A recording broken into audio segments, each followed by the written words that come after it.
শরীয়তপুর জেলার একটি চরম ব্যস্ত বৃহত্তর জনবহুল স্থান ঘড়িসার বাজার, যেটি প্রায় শত শত বছর ধরে ঠিক এইভাবেই প্রচলিত হয়ে আসছে। যদিও বর্তমান এই বাজারটি কাঠামো পরিবর্তন ঘটেছে, তবে এই বাজারটি পূর্ব থেকে জনপ্রিয় বাজারে স্বীকৃতি পেয়ে আসছে। আমরা 2025 সালের ঈদ উৎসব সামনে রেখে এই ডকুমেন্টারি শুট করেছি, যেখানে আমাদের চরম যানজট এবং কোলাহলের সম্মুখীন হতে হয়েছে। এমনকি বাজারটিতে সর্বোচ্চ মহিলা ক্রেতাদের ভিড় দেখেছি আমরা। তাছাড়া ঘড়িসার এমন একটি বাজার যেখানে শত বছরের পুরনো ব্যবসায়ীদের দেখা মিলে। এই ভিডিওতে আমরা একটি নতুন মহিলা মাদ্রাসার সাথে আপনাদের পরিচয় করাবো। বন্ধুরা, ঘড়িসার সম্পূর্ণ ভিডিওটি দেখার জন্য সাথেই থাকুন। হ্যালো সবাইকে, আমরা প্রাচীনতম ঘড়িসার বাজারের পশ্চিম দিক থেকে আমাদের ভ্রমণ যাত্রা শুরু করলাম। এই বাজারটি বর্তমান কতটা ব্যস্ত তা এখনই আপনি খুব শীঘ্রই সুস্পষ্ট প্রমাণ পাবেন। বন্ধুরা, ঘড়িসার এটি একটি দীর্ঘ সময়ের প্রাচীনতম বাজার। শরীয়তপুর জেলার মধ্যে বর্তমান এই বাজারটি অত্যন্ত জনপ্রিয়। বেশিরভাগ মানুষরা এই বাজারটিতে পোশাক কেনাকাটার জন্য আসেন। আপনি এখন দেখতে পাচ্ছেন এই গলিতে থাকা 70% মানুষই মহিলা। এর কারণ এই গলিটিতে বেশিরভাগই মহিলাদের পোশাক বিক্রি করা হয়। ঈদ উৎসব খুব নিকটই চলে আসছে, তাই নতুন পোশাক কিনতে সবাই চরম ব্যস্ত হয়ে পড়েছে। তবে দোকানীদের এই যাত্রায় যেন কোনো ক্লান্তি নেই, তারা দিন রাত ভরে অক্লান্তিহীন ভাবে খেটে যাচ্ছে। তবে যাই হোক না কেন, অর্থ উপার্জন তাদের মূল লক্ষ্য। যদিও দোকানীরা বছর ভরে কিনা বেচা করেন, তবে প্রত্যেকটা দোকানীরা বছর শেষে এই দিনটির জন্য অপেক্ষা থাকেন। এখন আমরা অবস্থান করেছি স্বর্ণকারপট্টি। এই গলিতে প্রবেশ করলে বেশি অংশ পুরনো মুদির দোকান এবং স্বর্ণ ব্যবসায়ী দেখা পাবেন। তবে ঘড়িসা বাজার এই গলিটি স্বর্ণকারপট্টি নামেই পরিচিত। মূল্যবান সম্পদ স্বর্ণের সাথে মানুষ বিনিময় করার জন্য দূর থেকে এখানে আসেন। তবে ঘড়িসা বাজার স্বর্ণ বিক্রেতাদের অনেক দোকান রয়েছে। বর্তমান সময়ে আজকের বাজারে এক ভরি স্বর্ণের দাম 1,54,945 টাকা। তবে 21 সন 1973 সালে প্রতি ভরির দাম ছিল 500 থেকে 600 টাকা পর্যন্ত ভরি। স্বর্ণের দামের এই বিরাট পরিবর্তন বর্তমান মধ্যবিত্ত পরিবারের স্বর্ণ ব্যবহার অনুপযোগী হয়ে দাঁড়িয়েছে।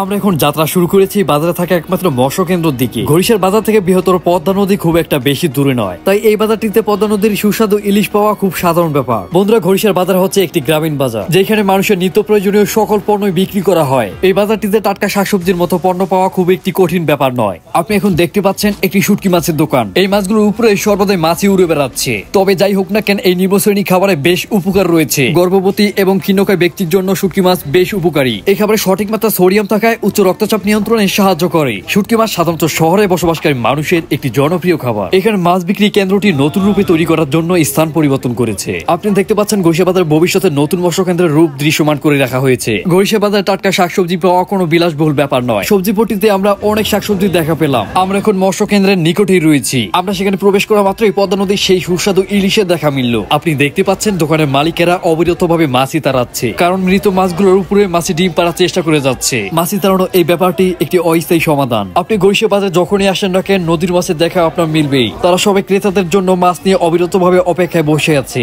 হ্যাঁ, কত টাকা? এখন একদম 150 টাকা। 150। আমরা অবশেষে মৎস্য কেন্দ্র থেকে বেরিয়ে আসলাম। এখন আমরা যাত্রা শুরু করব ঘড়িসার বারুইপাড়ার দিকে। আমরা ঘড়িসায় থাকা হিন্দু ধর্মাবলম্বীদের সবচেয়ে বড় মন্দিরটি ভ্রমণ করব। তবে তার আগে চলুন আমরা আপনাদের একটি নতুন মহিলা মাদ্রাসার সাথে পরিচয় করিয়ে দিই। আমরা এখন অবস্থান করেছি ঘড়িসা বাজার মেলার ঘাটে। সেখান থেকে 1 মিনিটের বাইক ভ্রমণ শেষে আমরা মাদ্রাসাটি নিকটে চলে আসলাম। তো বন্ধুরা, এতক্ষণ আপনাদের বলছিলাম মনোয়ারা বেগম মহিলা মাদ্রাসার কথা, যেটি আমার পাশে থাকা এই ব্যক্তি পরিচালনা করে থাকেন। এই প্রতিষ্ঠানটির ভর্তি তারা প্রথম রমজান থেকে শুরু করেছেন। মূল কথা হচ্ছে এই মহিলা মাদ্রাসাটি 2025 সাল থেকেই প্রথম যাত্রা শুরু করেছে এবং সম্পূর্ণরূপে এই প্রতিষ্ঠানটির পড়াশোনা চালু করতে যাচ্ছে ঈদের পর থেকে। আপনাদেরকে মনোয়ারা বেগম মহিলা মাদ্রাসা সম্পর্কে বিস্তারিত বলছি। বন্ধুরা, এটি একটি নারীদের নির্ভরযোগ্য শিক্ষা প্রতিষ্ঠান। এখানে আদর্শ নুরানি বিভাগের ছেলে মেয়ে উভয়ের জন্য উন্মুক্ত। ছেলেরা শিশু শ্রেণী থেকে 5ম শ্রেণী পর্যন্ত পড়তে পারবে, আর মেয়েদের শিশু শ্রেণী থেকে মেয়েদের সর্বোচ্চ ক্লাস যেটা দাওরায়ে হাদিস ওই পর্যন্ত পড়াশোনা করতে পারবে ইনশাআল্লাহ। এখানে এই মহিলা মাদ্রাসাটির ছেলেরা 5ম শ্রেণী পর্যন্ত পড়াশোনার জন্য প্রতিজ্ঞাবদ্ধ। মাদ্রাসাটি ঘড়িসার বারুইপাড়া মেলাঘাট সংলগ্ন নতুন বাজার নদীর পাড় রোড বাকাউলবাড়ি মসজিদের পাশেই অবস্থিত। মাদ্রাসা ঘরোয়া পরিবেশ পড়াশোনার জন্য একেবারে উপযুক্ত। তাছাড়া এখানে আবাসিক, আনাবাসিক এবং ডে কেয়ার রয়েছে। বন্ধুরা, আপনাদের সন্তান স্বজনদেরকে নিরাপত্তা পড়াশোনার জন্য মনোয়ারা বেগম মহিলা মাদ্রাসাটি বেছে নিতে পারেন। আপনাদের বলছি মুফতি নাজিমউদ্দিন কাসেম সাহেবের পরিচালিত একটি মাদ্রাসা, যেটি ঘড়িসা বাজার পশ্চিম মাথায় রজাতুল জান্নাত মহিলা মাদ্রাসা নামে পরিচিত। সুনাম নিয়ে দীর্ঘ 10 বছর ধরে এই ব্যক্তি সেই মাদ্রাসাটি পরিচালনা করে আসছেন। বন্ধুরা, স্ক্রিনে দেওয়া নাম্বারটিতে এখনই ভর্তির জন্য যোগাযোগ করুন এবং মনোয়ারা বেগম মহিলা মাদ্রাসা সম্পর্কে আরো বিস্তারিত জানার জন্য আমাদের পিন কমেন্ট থেকে জেনে নিন। ধন্যবাদ মনোয়ারা বেগম মহিলা মাদ্রাসা এবং রজাতুল জান্নাত মহিলা মাদ্রাসা।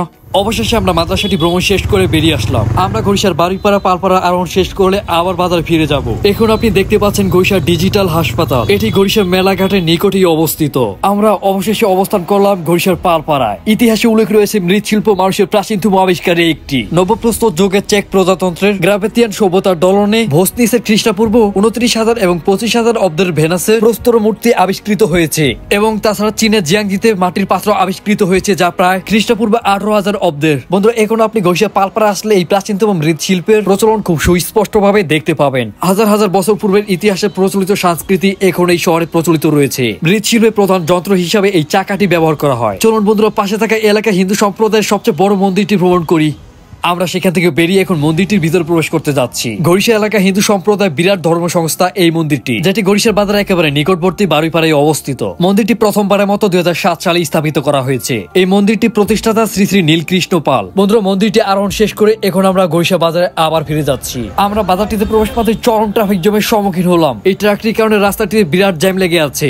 আপনি অবশ্যই দেখতে পাচ্ছেন কি পরিমাণে জ্যাম। চলুন জ্যাম সম্পর্কে কিছুই বলার নেই। এখন আপনি যে কামারিকে দেখতে পাচ্ছেন ইনি ঘড়িশা বাজার সবচেয়ে পুরনো কামারি। কামার কুমার জেলে চাষা, এটি বাংলাদেশের গ্রামীণ ঐতিহ্যের একটি অংশ। ঘড়িশা বাজারে এই প্রাচীনতম সংস্কৃতি এখনো প্রচলিত। আমরা এখন ঘড়িশা বাজারের মূল সড়কে অবস্থান করেছি, কিন্তু খুবই দুঃখজনক বিষয় আমরা একটু সামনে না আগাতে আবার ট্রাফিক জ্যামের সম্মুখীন হলাম। আপনি অবশ্যই দেখতে পাচ্ছেন কি লম্বা জ্যাম লেগে আছে। তবে এই বিরক্তকর জ্যাম এড়ানোর একটি সহজ উপায় গলিতে প্রবেশ করা। আমরা তাই এখন একটি গলির ভিতর প্রবেশ করলাম। এই স্থানটি ঘড়িশার বাজার কাঠপট্টি নামে পরিচিত, যেখান থেকে প্রতিদিন হাজার হাজার টাকার কাঠ বিক্রি করা হয়। মানুষ শুধু এই গলিতে প্রবেশ করে কাঠ ক্রয়ের জন্য। চলুন এখন আমরা আপনাদের একটি দুঃখজনক ব্যাপার দেখাতে যাচ্ছি। ঘড়িশার বাজার বর্তমান মূল সমস্যা হয়ে যেটি দাঁড়িয়েছে তা হচ্ছে ব্যবহৃত বজ্র নিষ্কাশনের ব্যবস্থা। বাজারের দোকানিরা ব্যবহারের অযোগ্য সকল বজ্র নির্দিষ্ট কোনো স্থান ছাড়াই যেখানে সেখানে ফেলে দিচ্ছেন। তবে এই ছোট ছোট দূষণ থেকে যেটি নিকট ভবিষ্যতে পরিবেশের বিপদ ডেকে আনতে পারে। বন্ধুরা পরিবেশ রক্ষা আমাদের নিজেদের রক্ষার একটি প্রবাস মাত্র। আমাদের সবার উচিত এই দূষণ এড়িয়ে চলা এবং সতর্ক হওয়া। আমরা ঘড়িশা বাজারের প্রাক্তন কমিটির সাথে বজ্র নিষ্কাশন ব্যবহারে আলাপ করতে চেয়েছি, তবে তিনি দায়িত্বে না থাকায় আমাদের ক্যামেরা বন্দী হতে চাননি। আমরা এখন যে স্থানটিতে অবস্থান করেছি এটি ঘড়িশা বাজার প্রাণ কেন্দ্র। শুরু থেকে এই স্থানটি ধানাপট্টি নামেই পরিচিত।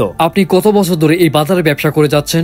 25 বছর। বন্ধুরা ধানাপট্টি হচ্ছে ঘড়িশা বাজারের একটি অন্যতম জনবহুল স্থান। এখানে কিছু ফুটপাতে ফলের দোকান রয়েছে যেগুলো দৃশ্যমান। আমরা এই জনপ্রিয় ঘড়িশা বাজার নিয়ে এর আগে একটি ডকুমেন্টারি তৈরি করেছিলাম, তবে সেই ভিডিওতে আমরা 1 লক্ষেরও বেশি ভিউ অর্জন করতে পেরেছিলাম। অনুদান হিসেবে আমরা সেই ভিডিওতে মাত্র কিছু অনুসরণকারী পেয়েছি। বন্ধুরা আমাদের নট ব্লগ ফেসবুক পেজ এবং ইউটিউব চ্যানেলের অনুসরণকারী কম হয় আমাদের নিয়মিত ডকুমেন্টারি চালিয়ে যাওয়া অসম্ভব হয়ে দাঁড়াচ্ছে। অনুরোধ করবো আমাদের ইউটিউব চ্যানেল এবং ফেসবুক পেজের একটি সাবস্ক্রাইব করার জন্য। আপনাদের দেওয়া একটি সাবস্ক্রাইব আমাদের গুরুত্বপূর্ণ তথ্যমূলক ভিডিও তৈরিতে বিরাট ভূমিকা রাখবে। সুতরাং আমাদের ইউটিউব চ্যানেল এবং ফেসবুক পেজ সাবস্ক্রাইব করতে অবশ্যই ভুলবেন না। তো আপনাদের এই মিষ্টি দোকানটি কত বছর ধরে এই ঘড়িশা বাজারে চালিয়ে যাচ্ছেন?